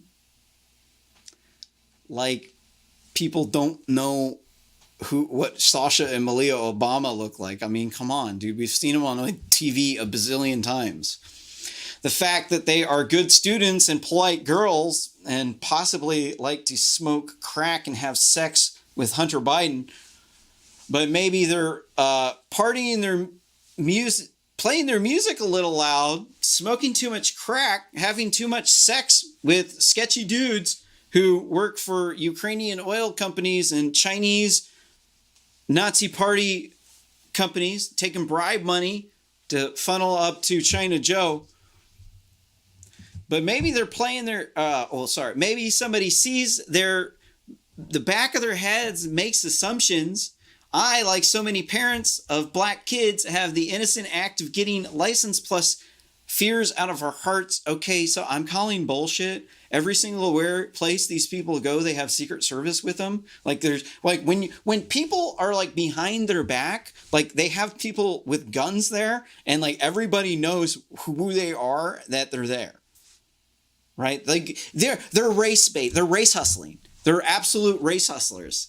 Like, this is just pathetic. I'm tired of it. This is the second time this week I've called out this pathetic race hustler. I'm just tired of it. Here, let's move on to a story that actually fucking matters.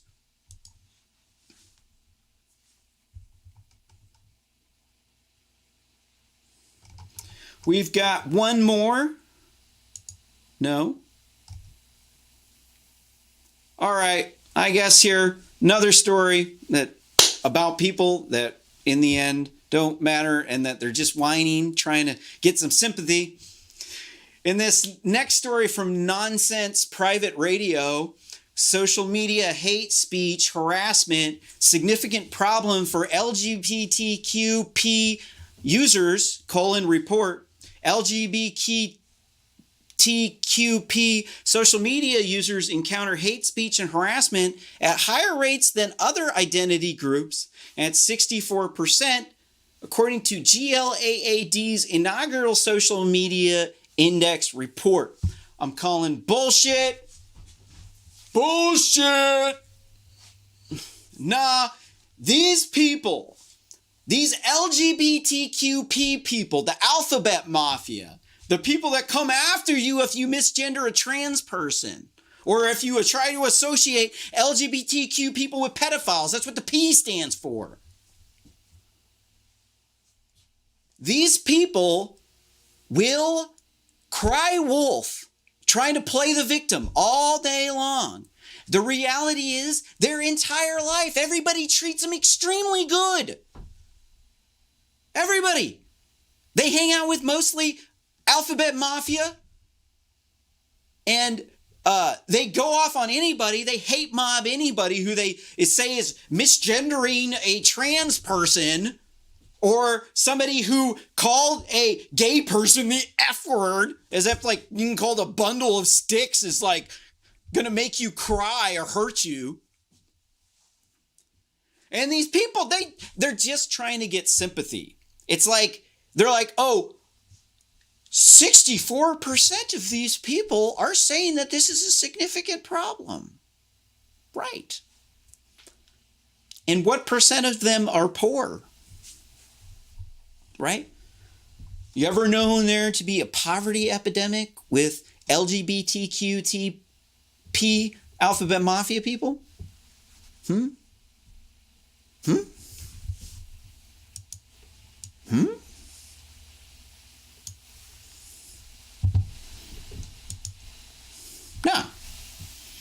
No, they don't have any unemployment problems. No, the unemployment problem and the homeless problems is with the white males. No, in fact, actually, the LGBTQ people, they get hooked up.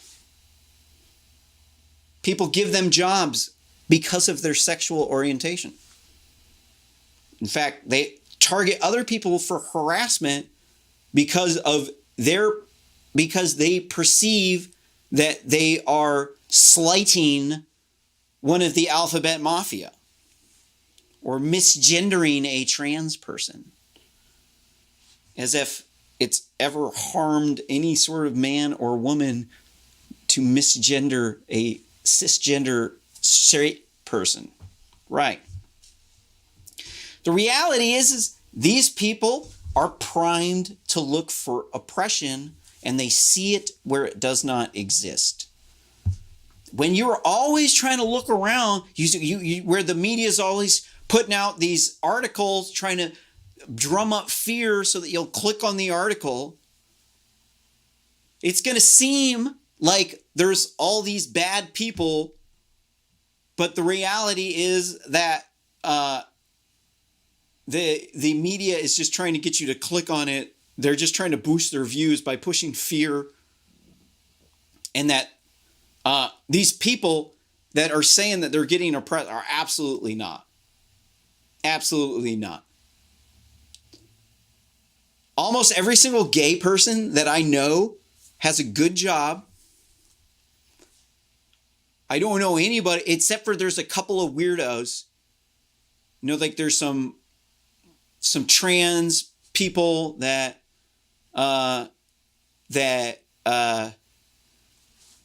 you know, they're having gender dysphoria and they're having emotional breakdowns, psychotic episodes, and they're not doing so good, but they're doing well. They're definitely not a class of people who are discriminated against. It's just that their culture now, they found out that they can attack people. They could say, this person misgendered a trans person, or this person called this person an F word. And then they can cancel people. They got these large groups of friends on social media, and they're able to sick their friend groups on people to get back at people for breaking the social norms. And what these social norms are, we have no idea. A lot of times these people are like emotionally unstable. They're on a bunch of antidepressants, antipsychotics. They openly say that they have PTSD. They're on a bunch of weird drugs.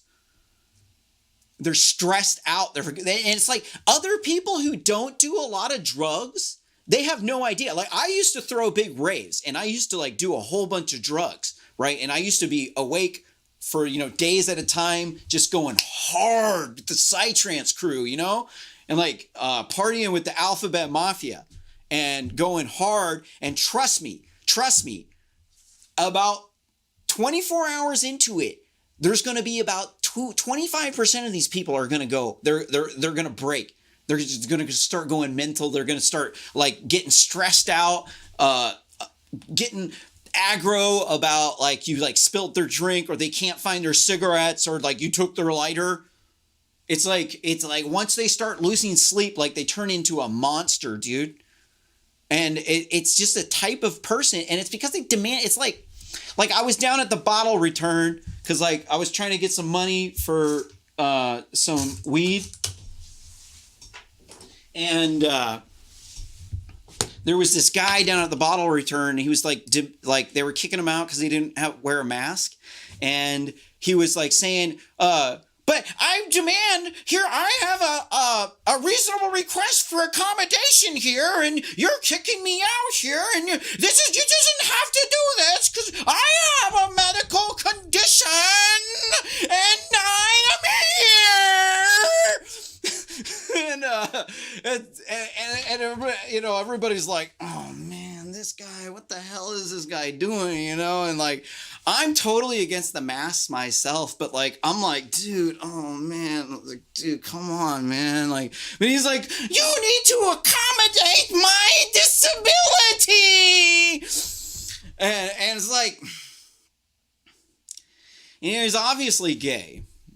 And it's like, he's just demanding that the other people like bow down and placate because he's got a disability and he's more of a victim, and he demands that you have a reasonable accommodation or else you're violating his medical rights.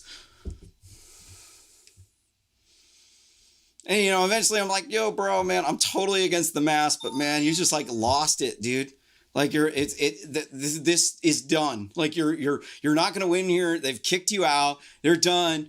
You know. And then he was like, huh, what do you know? Who are you? Why are you interjecting into this conversation? And eventually he chilled out because it's like, you know, you could tell it's like, you know, the other people don't really want to deal with the mask, but it's like it's private property. You know, like you kind of have to put up with their rules. Like even though the rules might be stupid, you kind of have to put up with them because we have to like deal with the politician, and people are just going through mass insanity. So it's like you just need to kind of like not have the mob, outraged mob, come after you, because if you it's pointless. Like they control all the corporations, the state, you know, the CDC said so.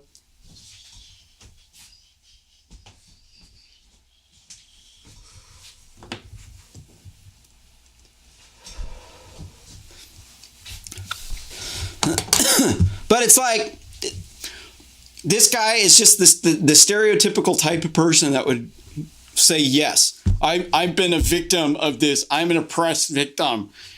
It's like these people have never been oppressed in their entire freaking lives. It's like their entire lives have been spoiled rotten. then even the slightest inconvenience, and they're like bitching, like like, why should I have to do any of the dishes? I didn't do this dish. I didn't put this there. This shouldn't be my responsibility. I'm too busy for this. Like, that's why I'm a conservative. Well, also, too, it's because I used to be a musician. Primarily, I'm a trumpet player. But, you know, I used to make techno music back when I used to throw raves. Used to like set up these like big raves with like live music, and get everybody really high on drugs, and then I'd get really high on drugs at my own party, and did a really good job. Never lost any money. No, I lost a little bit of money. I think I lost $1,000 total, but I definitely did many thousands of dollars worth of drugs. So, you know, it's cool. I got some of my rave art in the background.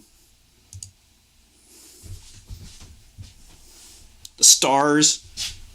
I like made this big UFO. And then there was like this other one from like this masquerade party.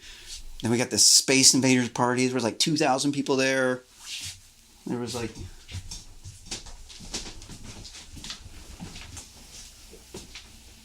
thing.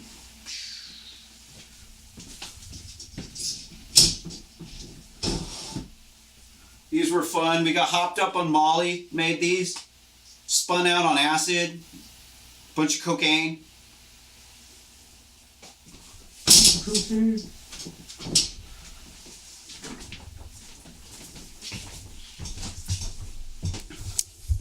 But you see, I ain't bitching about nobody oppressing me. You know what I'm bitching about? I'm bitching about these lefties who turn into a rag the moment they think that you're like oppressing one of these protected minority groups. It's like they think they're like being a good person. Their intention is to be a good person, but then like they just flip a wig on you, and it's like mob mentality. It's like they mean well, but then they turn into this like angry hate mob, and then like they see it's like when you're always looking for racism everywhere, and you think that like white supremacists control the world, they have money given to them by their families, they're like capitalist and they didn't deserve this money. Then you're going to see racism where it isn't there. Same with sexism, same with homophobia, transphobia. It's like, the reality is like people aren't hateful. Vast majority of people who will endorse misgendering transsexuals will treat transsexuals perfectly well. They're just opposed to this notion of forcing people to use whatever pronouns or descriptors that you want, because the reality is that turns out to be an authoritarian thing where people are controlling what you think of them, and it can turn into like a totalitarian overthrow of the government. Here, let's move on to another. We got one more article, and then we're done for the news from the 10th, 1:26 a.m., 2 hours into the live stream here. Last article here from Hacker News. FBI seized safe deposit boxes, knowing, quote, some, end quote, belong to, quote, honest citizens, end quote. This article's coming at you from reason.com. And it says, Dagny discovered the FBI had seized the contents of her safe deposit box, about $100,000 in gold and silver coins. Woo!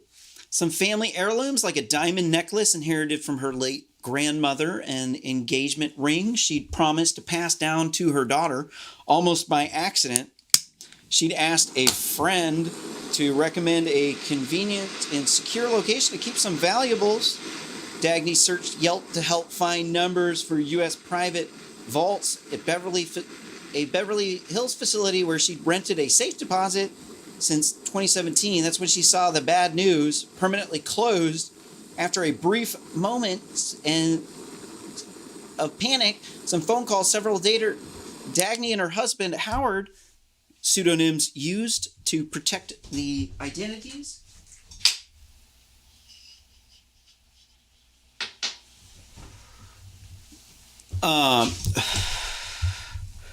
They figured out what happened on March 22nd. The FBI had raided the U.S. private vaults. Federal agents were armed with a warrant allowing them to seize property belonging to the company as part of a criminal investigation.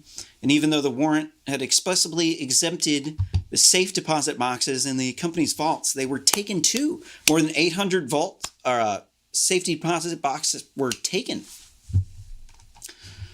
Howard tells Reason there was no attempts made by the FBI to contact him, his wife, or their heirs, despite the fact that contact information was taped on the top of their box. 6 weeks later, the couple's still awaiting their property to be returned.